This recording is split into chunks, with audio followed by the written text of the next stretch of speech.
एक छोटे से गांव में जहां एक राम भक्त परिवार रहता था, उनके घर में हनुमान जी की एक पुरानी प्रतिमा थी जिसकी वो लोग रोज ही सेवा करते थे। और उन लोगों का मानना था कि जब तक भगवान हमारे साथ है, हमारा बाल विवाह का नहीं हो सकता। अब एक बार कुछ ऐसा हुआ कि परिवार का इकलौता बेटा शहर से लौट रहा था।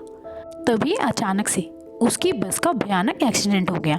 उसे गंभीर चोटें आई और डॉक्टर ने कहा कि अगले 30 मिनट उसके लिए सबसे महत्वपूर्ण है, और अगर इस बीच उसे होश नहीं आया तो उसे बचाना नामुमकिन होगा। अब जैसे ही ये खबर उस लड़की की माँ को मिली, उसकी माँ बदहवास होकर हनुमान जी की प्रतिमा के सामने बैठ गई। उस माँ ने रोते हुए बस एक ही बात कही, हे पवन पुत्र, आपने तो लक्ष्मण जी के प्राण बचाए थे, मेरे बेटे के लिए भी कोई संजीवनी ला दो।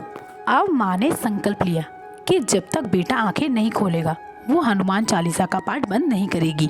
अब उस माँ के संकल्प लेते ही एक अनोखा चमत्कार हुआ जिसे देखकर अस्पताल के डॉक्टर भी हैरान हो गए। जिस समय माँ ने घर पर पाठ शुरू किया, ठीक उसी समय अस्पताल में भर्ती बेटे के शरीर में हरकत हुई। बेटे ने होश आने के बाद में बताया कि बेहोशी की हालत में उसे ऐसा लगा जैसे एक विशालकाय छाया उसके सिरहाने खड़ी है और उसे कह रही है, उठ बालक, अभी तेरा समय नहीं आया।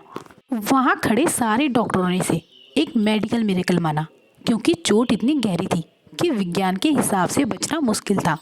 लेकिन भक्त परिवार के लिए ये बजरंगबली का साक्षात चमत्कार था।